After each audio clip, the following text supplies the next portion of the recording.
Hello friends, बरायबाय Bodo Job Info YouTube चेनेलाव आसा खालामो नोंथांमोना बयबो मोजाङै दङ। दा BTC साख्रि एग्जाम डेट ओंखारबावबाय नोंथांमोना एडमिट डाउनलड खालामदो बेनो जाबाय Gr-3 पोस्टआव। दा अफिशियल नोटिस जों नायगोन मा पोस्टआ दंमारो बेनि सायाव आरो लोगोसे माखासे डिटेल्स जों नायगोन वेकेन्सिनि सायाव। जाय नोंथांमोना Bodo Job Info official YouTube चेनेलाव गोदान साबस्क्राइब खालामना ला जेब्लायबो सरकारि साख्रिनि लेटेस्ट भिडिअ नोंथांमोना मोननो हागोन। दा जों गोबाव खालामला जों थांसै डाइरेक्ट CSB नि अफिशियल वेबसाइटआव भिडिअखौ नायग्रोजोब नोंथांमोना खायसे एडमिट मोननाय नङा मानो मोननाय नङा जों नायगोन नङाबा खायसे कनफिउजन हागौ एबा आन्दायगोन खारन खायसे भिडिअ नायजोबा।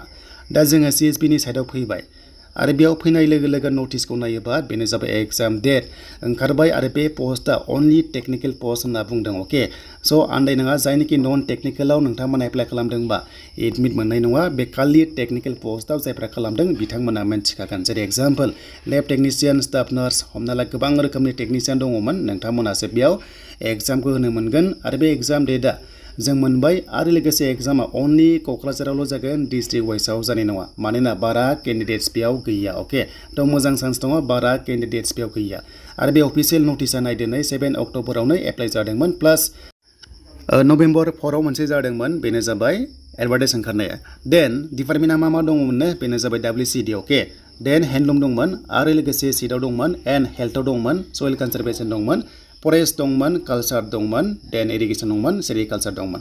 बे डिपार्टमेन्ट्सआव माखासे टेक्निकल पोस्ट ओंखारदोंमोन। बे एग्जामा 22 जुनाव जासिगोन। अके नेक्स्ट सानडे 22 जासिगोन बेखायनो बहा जागोन होनोबा अनलि सेन्टार्स अफ क'क्राझार टाउन अनलि क'क्राझाराव जागोन डिस्ट्रिक्ट वाइस जानाय नङा अनलि क'क्राझार डिस्ट्रिक्टआव टाउनाव जागोन बा गुबुन सेन्टाराव जागोन। 17 निफ्राय 21 जुनसिम एडमिट नोंथांमोना डाउनलड खालामनांगोन।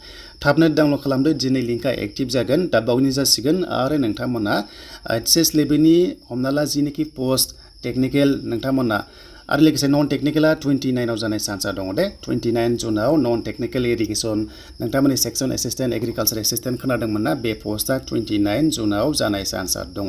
बाट दिनै जिनिखि एडमिट मोनदों बे जाबाय अनलि टेक्निकेल पोस्टआव नोंथांमोना आन्दायनाङा।